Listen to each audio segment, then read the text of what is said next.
Salmo 14. El hombre caído y un Dios fiel.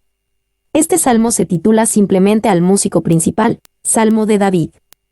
Con este título, tenemos al autor, David, y al público objetivo, al músico principal, a quien podemos tomar como que representa a más que a un líder de coro como Asaf. Apunta al músico supremo del universo, Dios mismo. El pensamiento de todo el salmo es la seguridad de la piedad y el peligro de la impiedad. G. Campbell Morgan. A. La triste condición del hombre que rechaza a Dios. 1. El análisis de David del hombre que rechaza a Dios. Dice el necio en su corazón: no hay Dios. Se han corrompido, hacen obras abominables, no hay quien haga el bien.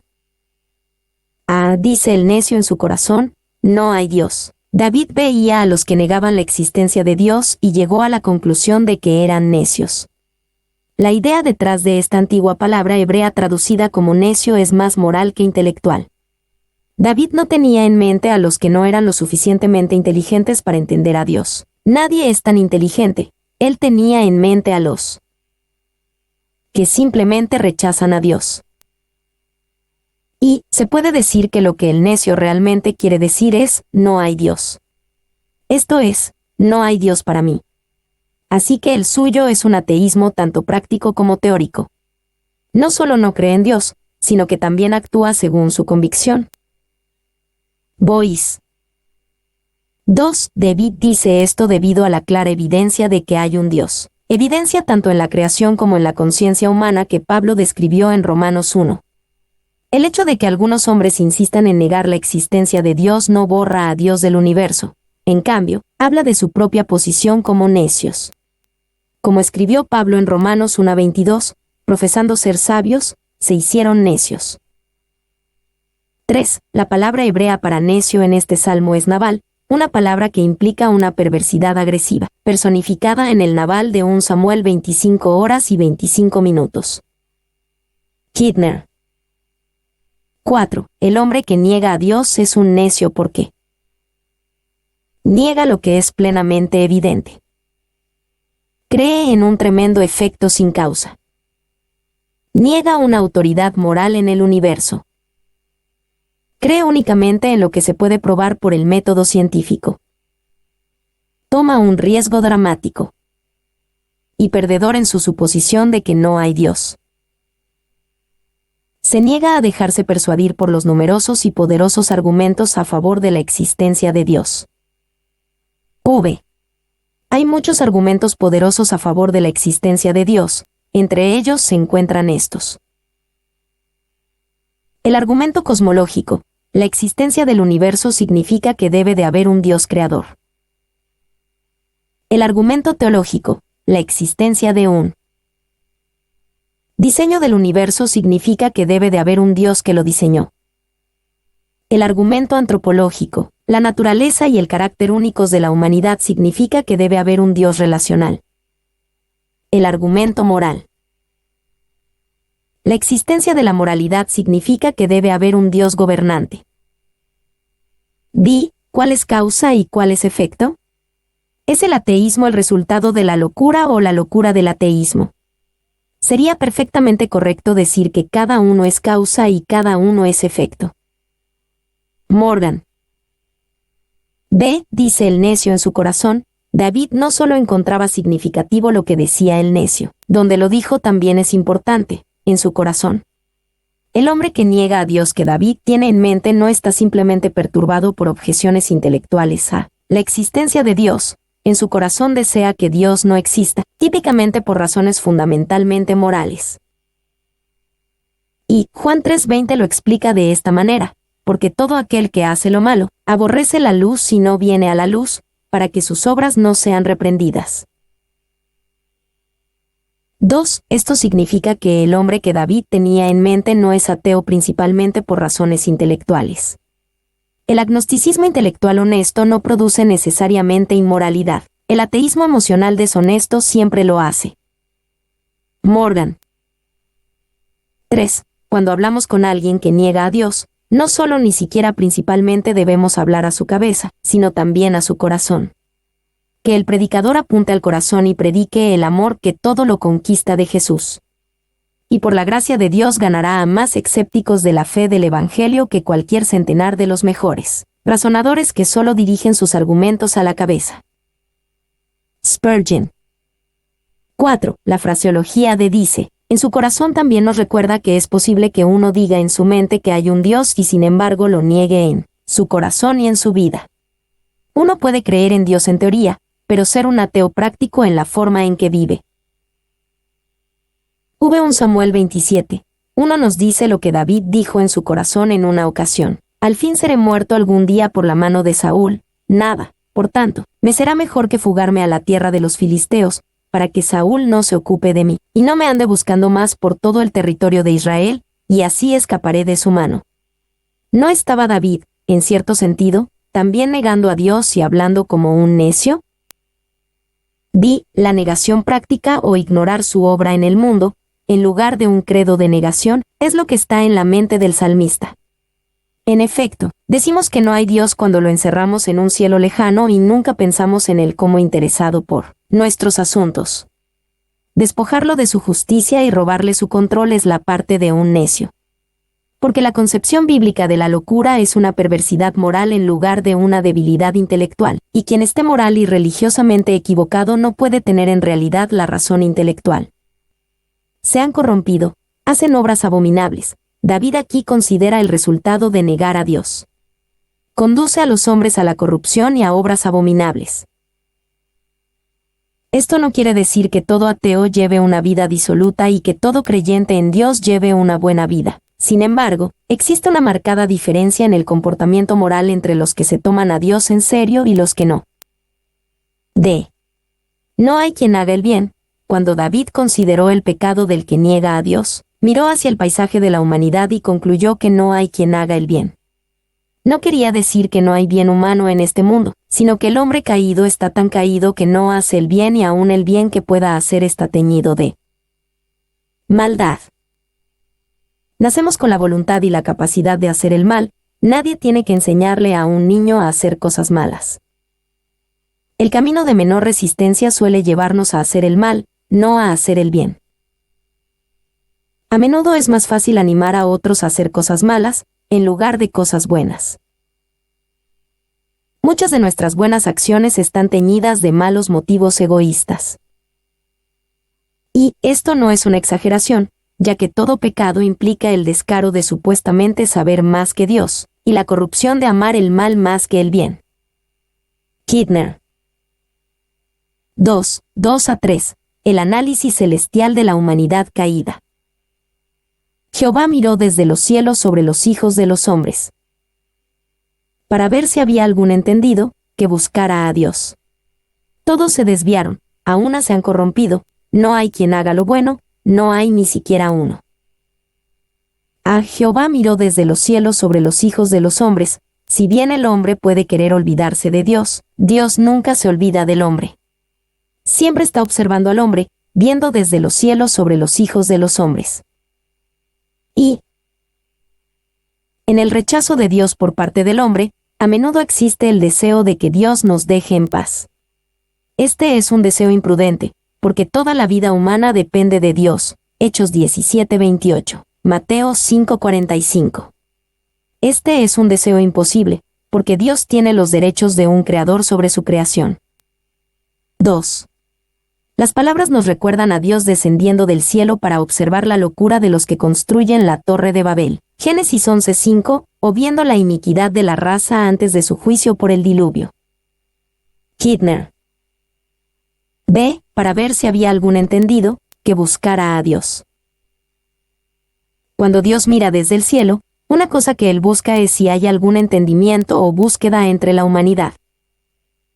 Y Dios busca esto no principalmente como un juicio intelectual. No se pregunta si hay alguien lo suficientemente inteligente como para descifrarlo.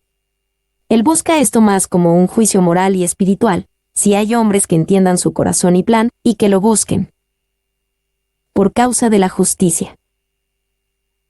2. Nos engañamos pensando que el hombre, por sí solo, realmente busca a Dios.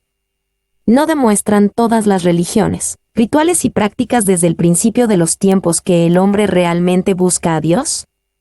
Para nada. Si el hombre inicia la búsqueda, entonces no busca al Dios verdadero, el Dios de la Biblia. En cambio, busca un ídolo que él mismo haga.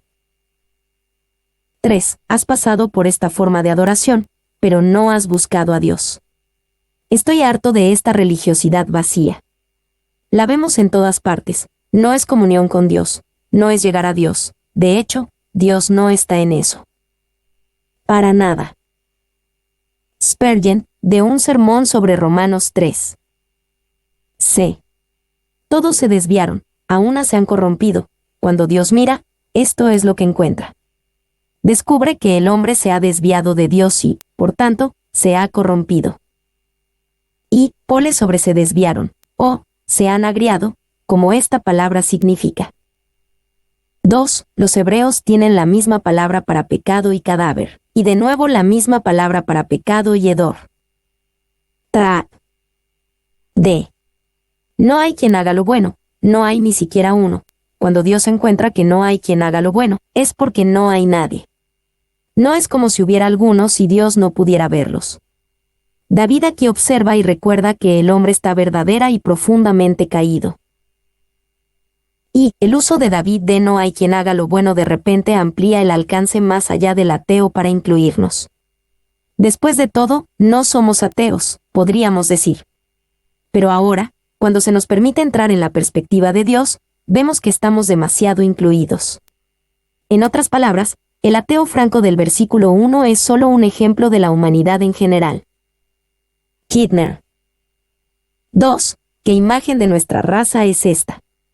Salvo solo donde reina la gracia, no hay quien haga el bien, la humanidad, caída y envilecida, es un desierto sin oasis, una noche sin estrellas, un estercolero sin joya, un infierno sin fondo. Spurgeon. D. La defensa de Dios de su pueblo justo. 1. 4-6. Dios defiende la generación de los justos. No tienen discernimiento todos los que hacen iniquidad. ¿Qué devoran a mi pueblo como si comiesen pan, y a Jehová no invocan? Ellos temblaron de espanto, porque Dios está con la generación de los justos. Del consejo del pobre se han burlado, pero Jehová es su esperanza. No tienen discernimiento todos los que hacen iniquidad. David primero consideró la profunda caída del hombre, ahora se ocupa del destino del pueblo de Dios en un mundo tan caído. El pueblo de Dios puede parecer un débil necio, pero David entendía que son los que hacen iniquidad y que no tienen discernimiento.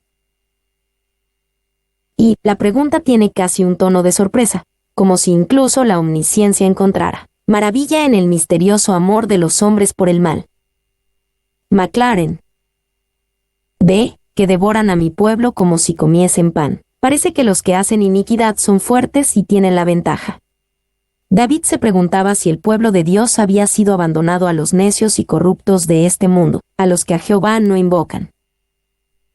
Y, como si comiesen pan, es decir, con tan poco pesar o remordimiento, y con tanta codicia, deleite y constancia también, como solían comer su carne. Paul. 2. Y a Jehová no invocan. El ateísmo práctico es, por supuesto, sin oración. Maclaren. C. Ellos temblaron de espanto, porque Dios está con la generación de los justos. Después de hacer la pregunta, David ahora la responde con gran sabiduría. Los que hacen iniquidad parecen fuertes y confiados, pero en realidad tiemblan de espanto, porque no pueden borrar la conciencia de que Dios está con la generación de los justos. Y un terror de pánico se apoderó de ellos, temieron al miedo, como dice el hebreo, un pavor indefinible, horrible y misterioso se apoderó de ellos. Los hombres más endurecidos tienen sus periodos en los que la conciencia les arroja un sudor frío de alarma. Spurgeon. 2. Por más fuerte que deseen negarlo, viven bajo la nube de saber que están luchando contra Dios y, por lo tanto, nunca pueden ganar. D. Del consejo del pobre se han burlado, pero Jehová es su esperanza. David aquí lo anuncia a los que hacen iniquidad mencionados anteriormente que pueden obrar contra el pobre, pero Dios tiene un refugio para éste.